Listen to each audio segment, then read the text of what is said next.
much, Mick, for driving us in. Well, today we've got a studio full of Bond cars, but unlike James Bond's cars, there are no rockets or secret weapons hidden in the front grilles of these cars. In fact, you might be hard-pushed to find the engines. Most of these cars were made at the Bond factory in Preston, and the first were designed not by James, but by Lawrence Bond, who was absolutely no relation at all.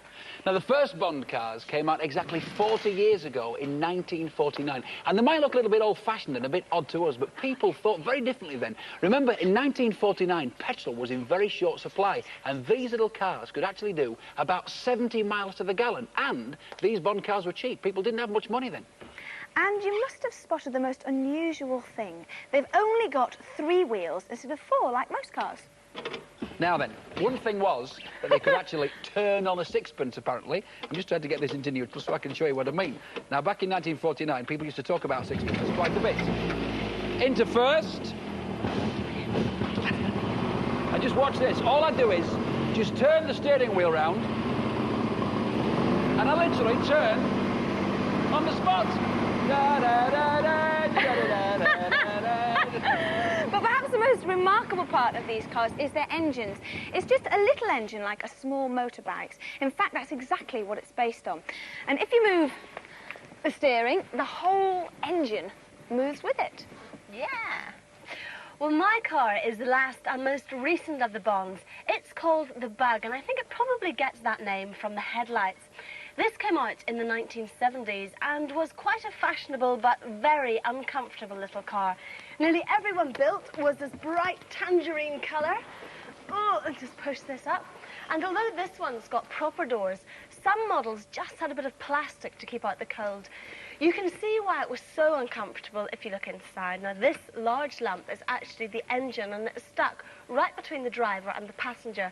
So what with the plastic windows and the engine, you must have been boiling hot on one side and absolutely freezing on the other. One thing, though, when you were driving round in one of these, you certainly got everyone looking at you. Surprise, surprise. Now, although they are a little bit odd, these Bond cars, they have a charm of their own, and some people care for them very deeply indeed, just like the Jaguars, Rolls-Royces or vintage cars that we normally drive into the Blue Peter studio.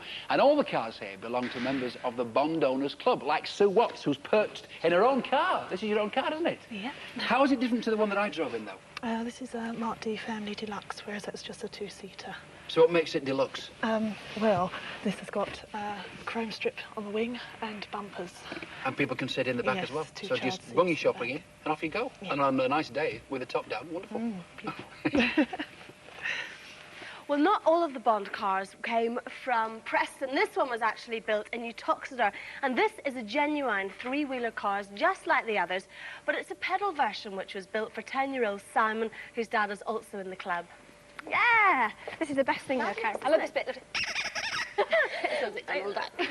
Well, if you see one of these funny-shaped little cars on the road, from now on you'll know exactly what it is.